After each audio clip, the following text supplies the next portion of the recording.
Omukyala eyeekuumira ku mulembe nina essanyu okukwanjulira banno Banyondo Glam. Bano bakuleetedde ekizigo ekipya katale ekiyoyota olususu lwo ne kijjamu embalabe, enkova eza buli kika, binnamakula, enkanyanya, endwadde z'ensusu zonna, wamma n'odda buto era n'okuuma ekitiibwa kyo. Nyondo Glam basangibwa e Dubai, Abu Dhabi, Al Ain n'okwetooloola ekyondo kya Buwarabu. Gwali e Uganda basange Nyanama okumpi ne Movit okubira ku noti 775 M5 noti 8 oba gwali e Dubai kuba ku noti 524 680 noti 778. Nyondo Glam tukukuumira ku mulembe.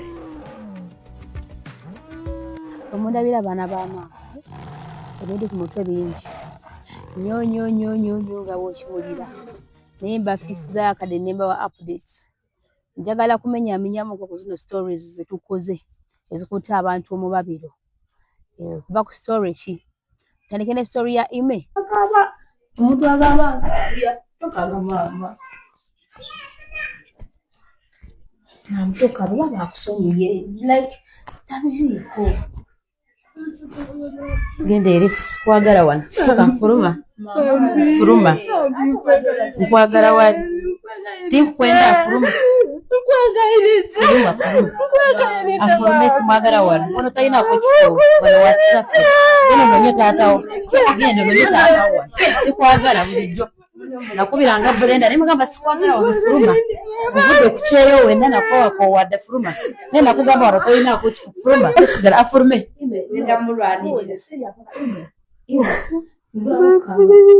Tokaba. Ade muloze tokaba. Ekimala. Afuruma. Agende. Brenda naye nakubiranga esimu nakugamba. Kati gwe wootabadde omanyi bye tubadde tuyita. Jangu okuwulira nakugamba. Nakugamba bwe mwana agenda. Baba nkwegayiridde. Kahegene story ya Ime. Otwakola story ya Ime tuddako story ki? Tuddako story ya Maka ne Rose. Otwava ku story ya Maka ne Rose tuddako story ki? Ndikwogera ku ezo ezikutte abantu omubabiro nga bafunyemu n'ekyokuyiga eziwuniikiriza abantu.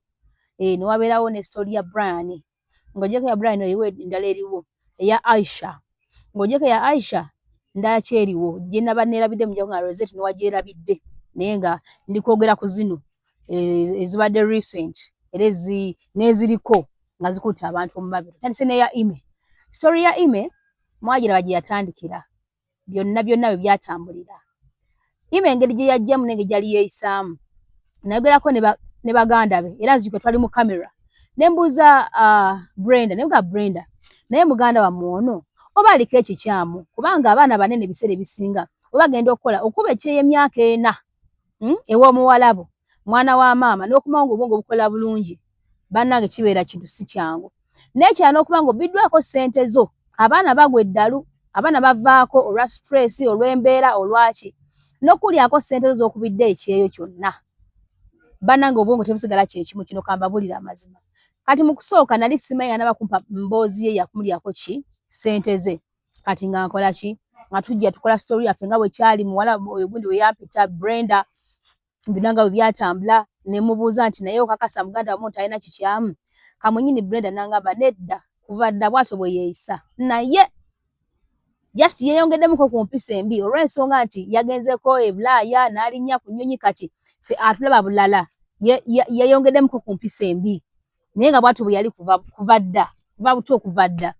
nga yeeyisa bubi alina empisa embi konze ntye kati obwongo obwaffe obukuweereza ekintu ky'ogenda okutwala bwe yayogera bw'atyo nange nakitwala bwe ngamba ono omuwala alina empisa embi just mpisa mbi zakola ki zayolesa nenda banga senga baze engeri gye batunuliramu n'engeri gye yeeyisaamu nesigala muri mutima nga nkyayina ekibuuzo mu bwongo bwange naye mutima ne gungamba muganda we kamwenyini yakugamba nti oyo mwana ze mbeera ze kuva dda bw'atyo bwe yeeyisa ne ngamba owaayi akyayolesa gayisa ge gabi okiraba omwana ng'atambula ng'akola ki ng'agende wa kitaawe byonna mwabiraba sijja kunyumya byonna olw'obudde kati bagende wa kitaawe mwaka mwenyini mwansindika tumanye imali mu mbeera ki tumanye ime yalaga wakati mummwe abamu nga muli kulumirirwako ime nga mugamba omwana oyo yandiba nga alina ekikyamu omwana oyo alina okuba nga nakyeyava omwana oyo wandiba nga aliwo ekizibu era ne gye nabadde eyo ku kyalo gye yadda omukyala n'aŋŋamba omwana oyo temumuwadde attention kumuwuliza na kumulaba naye nze nafunamu akade ne njogeramuko naye bwe weegendereza nga yogedde naye nga mwogera tewali kamera mu buntu amanyi okuva akayina ebitu byagwe nga tebikola ki nga tebikwatagana gwe gy'omuwa akadde ime nga nzija muwa akadde era vidiyo nasokise ne muwa akadde nga tuli mu vidiyo nenkola ki nenkwata ime era vidiyo mugenda kuba nga mugiraba saa zino ndikodi zino vidiyo gitekayo leero maybe nga mwamaze n'okukola ki n'okulaba vidiyo eyo ime nga nsooka njogera naye nga tewaliwo kamera ime ngenda okulaba nga tagatte ebigambo nga tebigatta ne ngamba kati neziyayo kamera so that abantu olina okubalaga ekituufu bagambe bannange tujajinga ono omwana mu ngeri bweti naye abamu abali bagamba nti omwana alina ekikyamu mwandiba abatuufu omwana nga ntula naye mwana atega mu kamera naye ne bw'otula mu kamera n'owuliriza bulungi omwana n'ebigambo bye tebigatte oluusi abeerako n'abeera ng'obwongo bukola naye atuuka ekiseera n'akola ki gettinga off so ime ekituufu alina ekikyamu era mu mboozi oba mwabirabye bakangambe mugenda biraba kitaawe kye yakola maama we oba ekyaliwo mujja biwuliriza oba kangambe mwabiwuliriza eno n'eri simanyi egenda kusooka eno eri egenda okusooka mwabiwuliriza mwabirabye kati eyo nga tuvudde era ime tugenda mutwala muki mu ddwaliro kino kyo mbabuulira mazima tugenda kumutwala gy'agenda okujjanjabibwa eyo nga tuvuddeyo ku gundi ya ime eyo katugende ku ya Emily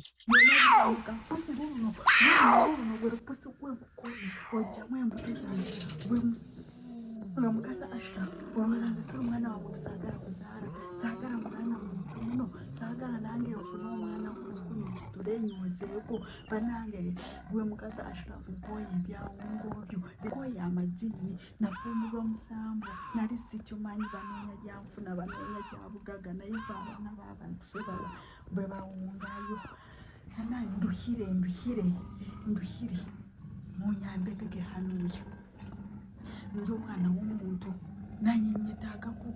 kuruga omubusubi obubundu kwakwaliyo bapasito kwekale mwiza oba munsabire nduga omubyebe ebyahungo byona n'omushinja obugiga yanabugumye bipuse ebe bikwera ya Emily nayo kweri saawa zino ya Emily ono omuwala yafumbirwa Nagagga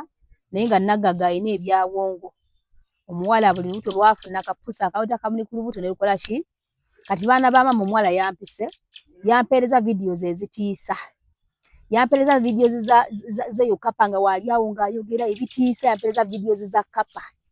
biri bitiisa nga bw'okiwulira yana ngamba Madamu Rosette video yesaa kunyumiza n'olwakadde naye ebirala nabyesigaliza njagala ojjeko wane n'ogwe obyerabireko oba obyewulirireko n'agamba nfuneyo akadde ngende nsuleko ewuwe naye kati simanyi omutima kye munaasalawo nkyatidde what may happen if I go there if I sleep there simanyi kiyinza kubeerawo so nja kutoka ntule njogera n'omutima gwange n'obwongo bwange ne batumekula nabo omutima gunanga gugambye gendayo tuwulire what is happening really then tujja kola tujja genda era mujja kulabira awo nga bwebiri onaba ngenzo naba sigenze aizulu eyo nga nvuddeyo then twogere ku ya Brian Amida kungula nesi Gwemba sijikungula gwe nojikungula n'omala wewe kagantemi obadde otegedde oti mama tekikuyiwa na mutulani ngali mu mbeera gy'okutuuka okufa nze namujja wano kinembe bagende batukwate batusire nga yagamba nti wakaawe amini wakaawe yakuzimbirawo nsaba gwe bamubuuza kubanga nze nyini nnaku yange aniye wano nenga abakadde si bangu bobeddemu taata tukamusinza munange onatusonyiwa okusumbuwa nza kwogerako naawe. Wame watu wanene omanyi na nnyini wo? Wano wali ennyumba eno. Ani? Mumanyi? Mumanyi? Wa mwana wa bwerwa nkuba kyeyo. Si wa mwana wa bwerwa nkuba kyeyo. Wa muntu mulala. Nga wakuno. Waliwo omukyala yagezezzaako kugamba yali agamba mutabani we mbu yamuzimbira ennyumba yalagako kino ekifaananyi. So yamulimba. Aba yamulimbira ddala. Abula kale. Ebyo bibisakerwa. Muganda wange. Ndoza mukirabye. Nego bamama babi. Seba. Olaba kubirawo emiggo. Era kubanga nange munyini nkiddemu okwekanga omuntu. Nze gwendo. Ona nsonyiwe taata. Ekyo kijjeewo nti byaffe ne maama. Bintu byange. Sente z'omwana. Bintu byange. Sente z'omwana. Teri yali ampadde ku ssente. Balina obukakafu nti bampa ku ssente. Brian omuvubuka nga omwamulaba yagenda n'akudaala n'akwata akatakanuzi baka miliyoni 3 tugambe 3.5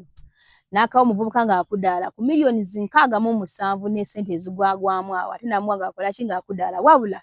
kino kyo kanjogera amazima nkibagambe tetulina bakiyita batya tetulina bujulizi bukwata taata muto oyo taata wa Brian tebuliiwo wale twekazaakaza ntugamba ki yes mbyogedde mu kamera bwana basobola okubiraba nga babirabe nenge ekyokola kati weekiri kubanga era naye kenyini yatula ne mbana abeera agamba kati bana bankwatira biki twatugene nenge ekifu akikola ki akimanyi sente yakola ki yazikozesa kati akatake bawadde omwana nyuma kenyini nyini obamaze okuva mu kamera muvubuka namugamba maama nti atukola kituba kuna kyomwali twamwadde wakola ki wamala ne bayiranga befuulidde omwana naye kino mbakakasa muligenda okuddamu okulaba nga Brian adiziddwa ebintu bye kubanga sigenda kuwummula tetugenda kuwummula tugenda kulwana oba bitulemye politically oba mu mateekali tugenda bikwasaganya spiritually oba njogere ntya tujja kikwasaganya era kubanga tubikozeeko tubimanyi tumanyi ekyokola era nze namugambye teweereega bakwadde akataka omuganda agamba nnyama ntono okayana eri muki mu nkwawa akatono kazira mu liiso kiriza ekyokola tukola ki tukimanyi uti tugenda kweregana mateeka kuba n'amateeka bitwala obudde bitwala ssente musajja watu zatalina ate bintu atugende ate omuvubuka twali bujulizi buli awo bumala ate simanyi twatugende kugamba bigenda kuba bingi nga amateeka mugamanyi okitegeera kano olw'ensonga tugenda genda mateeka naye mbakakasanga abatunulidde bwenti wano mujja kulaba ng'ebintu byonna bifunye oba bagwa eddalu oba bawuza opuguma oba bakola ki tuli bakoowunza omuntu abba munne afeera munne kiba kino kyogera entakera kati oli aveeyaga beerozeti yabagambye mukole muti agenda bafera agenda kubaba nga nze nonagana n'abafere nze nonagana n'ababbi kandi ndi musiru kyenkana waze nawulira ntya singa baba bakidde ku makya nange ne bateeka mu mawulire nti yuno yakoze bwati yuno yakoze bwati babalimba wamma kibula nga kino kiryako nyesira ne bagamba nze nfaafagana n'abafeze abantu ababbi abantu abalivudde abantu okitegeera so baganda bange byebyo era mujja kuddamu okulaba nga Brian ebitu abikola ki kyonna ekinaabaawo tuli willing tuli bako ku mitima nsagala muntu abba banne sala muntu alivula banne kibula nange sola kikola era nange sala kukinkola tujja kulwana mu ngeri yaffe gye tumanyi mujja kulaba kino mbabuulira nga ndi wano mu kamera mbagamba ate tujja kuwangula I'm telling you tugenda genda mu mateeka tugenda bakwasaganya kamanyiire obukadde 3 ku bukadde 67 nga tebo badala with the half of the money with the quarter like seriously we cannot accept that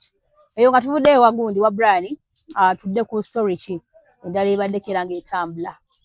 ya Ime tujogeddeko ya Brian tujogeddeko ya Emily tujogeddeko then wabaddewo ya Kadama Rose ne Mark oli okay anti wali ali na chakala no mwana mtu eno namanyi gampede ne bana kama wani madamu muda manyi nti nyoba naye n'abakazi naye tuli batiitiizi nze nazo nanga neweredde naye anyway kyokola ndowooza nkimanyi katulinde omukulu akomewo kaka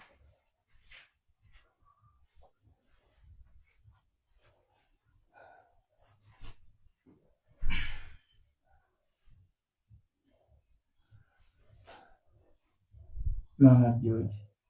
mwambadde mbasuubira mu kyalo. Temugenze mulamu ki ekigaanyi? Nsobola kugenda mu kyalo. Naye nga totubuuzizzaako mulamu. Musiibye mutyeri. Nga sikutegedde bulungi. Ate batya. Nje nga wandebukidde ng'omuntu alina empisa, omuntu omulungi. Era ali willing kubanga akola ki? Ndowooza tewali kirala ekisinza okundeeta wano eno kugamba njagala mumanye naye ne banka naye nkyanja kumumiitinga tulabe. Omanyi sira nnyo kwagala bintu nga biri awo biti nti yes Maka wadde alina agayisa agabisiganye naye ate sandi mwagaliza kwawukana na mukazi we lwakuba nti munnange olw'embeera tekiggwa. Osasule fees. Nsasule renti nsobole n'okuweerera ku baana munnaye. Madam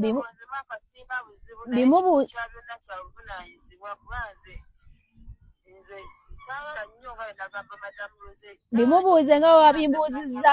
mama, bimubuuze nga wabimbuuzizza ali wiringi kati Maka oli wiringi Maka okubanga osasula ennyumba buli mwezi, osasula ennyumba otuwe ssente ez'okulya n'okuweerera omwana. Abo nabo yaggwa bulungi nnyo, buli kimu kyaggwa bulungi nnyo. Omuvubuka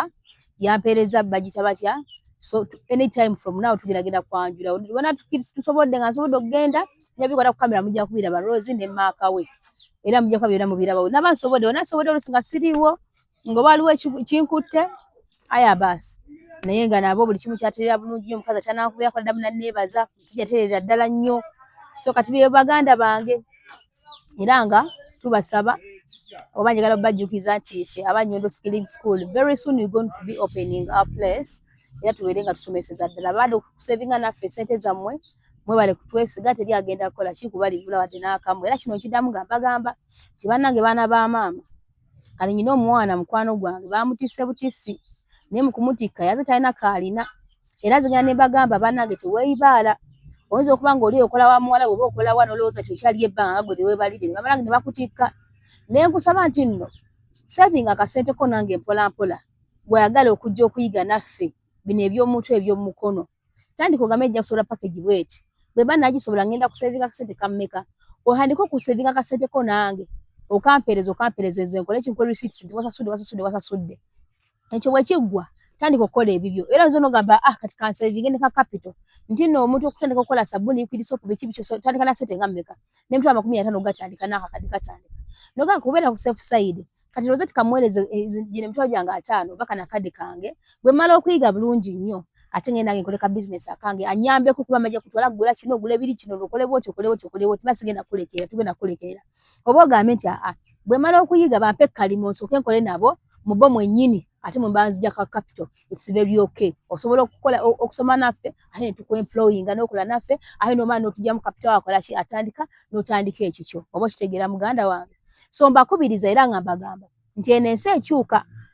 gwali yeeyibala n'ogamba nti kakati kyabula bino ebbanga mukwano gwange baamutiise talina watandikira talina kyalina kugamba akasente kabadde ng'akola alina byamaliriza ng'omuntu naye kati talina wagenda kutandikira nti wano osobola okutandikirawo. So singa kangeze nti obadde oli eyo n'osevinga nanga kasente ogenda okukomawo ewokusula weewali ekyokulya weekiri ogenda kusoma nti omwezi wange mulamba nti ndinaabo nti fokasinga tekayo omwoyo tekayo omutima yiga ebintu bye ebiddako bikole ki bigende mu maaso. Manyi njagala nnyo bawa amagezi ag'obuwa njagala nnyo bawa amagezi ag'obuwa kubanga era nga bwe nzija nkyogera nti abaana bambuuzanga nnyo Rosette kakati ngenda kuzzaako ki omwana wange gyali yatudde naye nyiza kukola ntya. Nze mbagamba mumpe omwana wo n'obeera nga omwana wo aligumite bino bye bagamba bo baligumite mpe omwana wo mukole ki muteeke mu line ate muyigirize okukola business muyigirize omuntu okotya sente online okitegeera mupesa omutima gumu osasula akasente ko ketuteesezza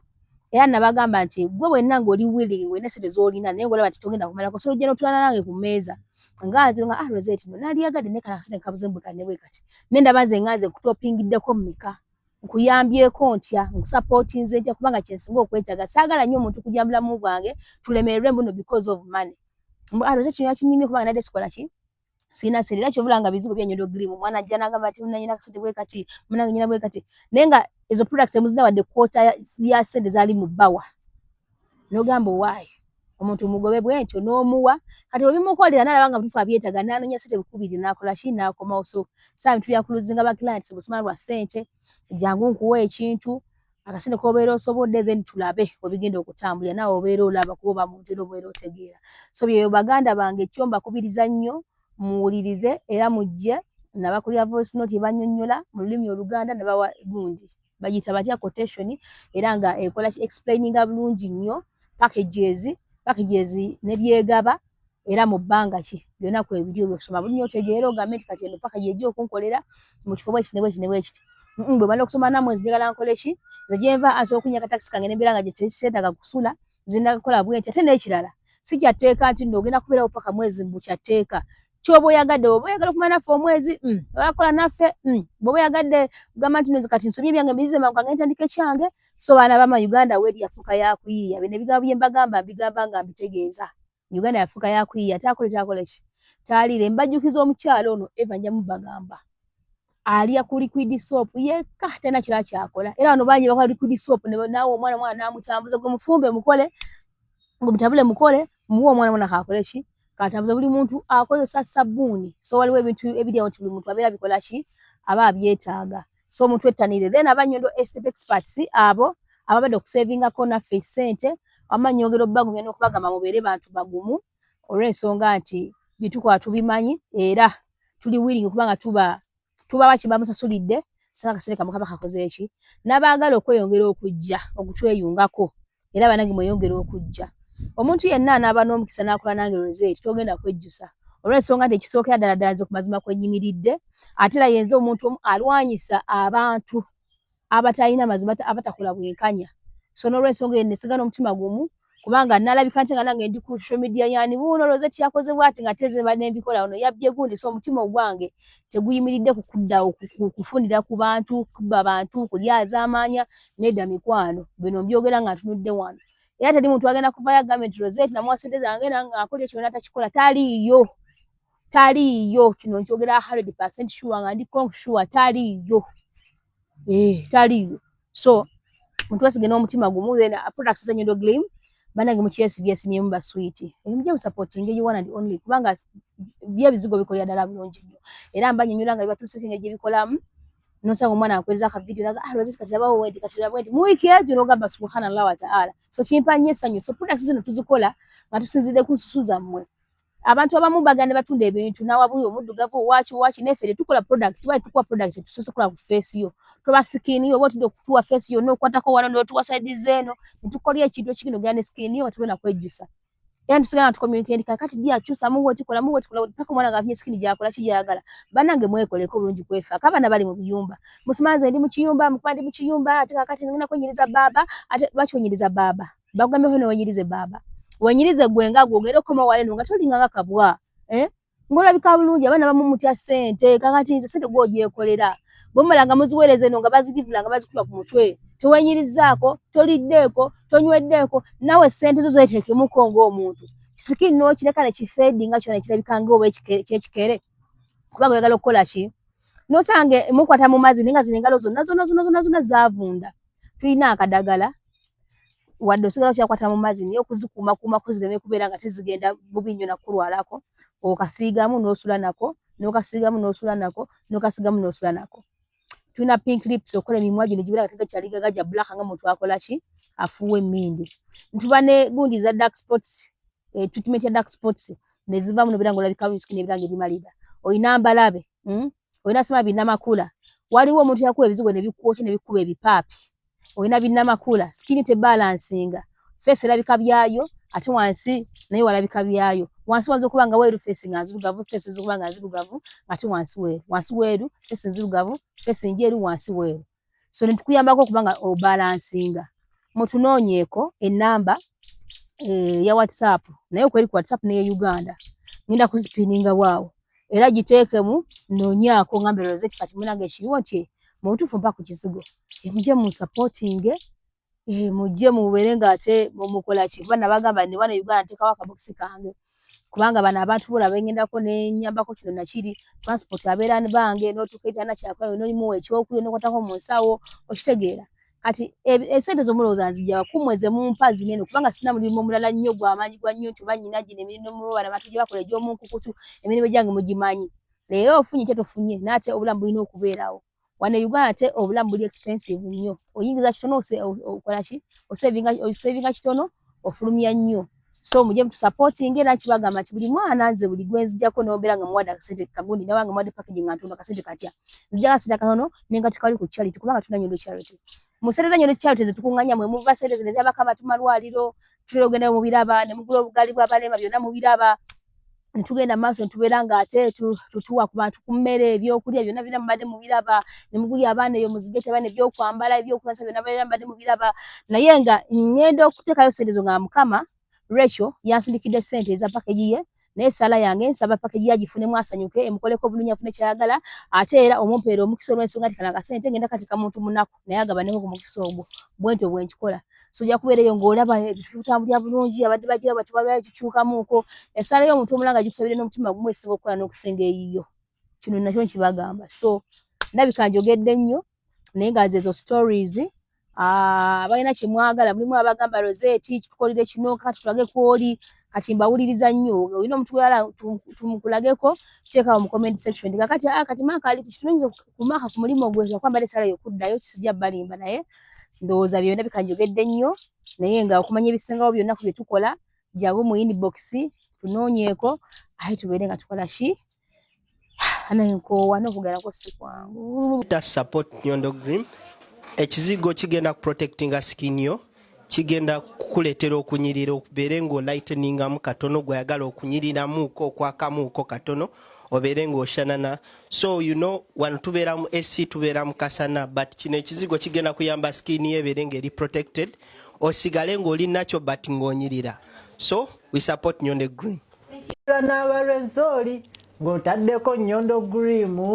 gwe neesiiga amanya abantu ta Kingron promoter okuva Dubai banaye Nyondo Green yenkuletedde saawa eno mukuletedde banaye ebizigo bino bya kabi nnyo ebizigo bya mulembe nabaddawo banaye mami wange nangamba olususu lunfaako banaye Ronnie olususu lunfaako mutabani wange nkozesa eki nensooka nentalatalako mu bizigo byonna bye natalatala naye nga tebikola nekikola kye nakola ne ngamba nkoze ntya mba ndi awo nenfuna akasimu ne bangamba wali ekizigo kye bayita Nyondo Green kubira ku mukyala Nyondo ajja kuba kikutuusaako nengamba nkoze nti akituusa kiti e Kampala bannange free delivery abakyala bano kasita ogula ebizigo babikutuusaako wonna wooli gwogera bugezi ku namba ya simu eno balina size zonna balina size ya medium balina small balina n'ekinene okiraba kati kino nakigulira basista bange bwe kiti kino nakigulira mami wange nekyoba omanya tekikyusa kala osigala ku original yo nze ndaba ndowooza Kingron akasusu okalaba obugalo obulabi obugalo kala tekyuka osigala nga bw'obadde akanyiriro naawe okalaba bannange tubeereyo mujje tuwagire Nyondo Green bye bizigo ebisinga Dubai Africa yonna osobola obisangayo Abu Dhabi Dubai Uganda Kenya yonna mugenda kuba mubisangayo I sign out.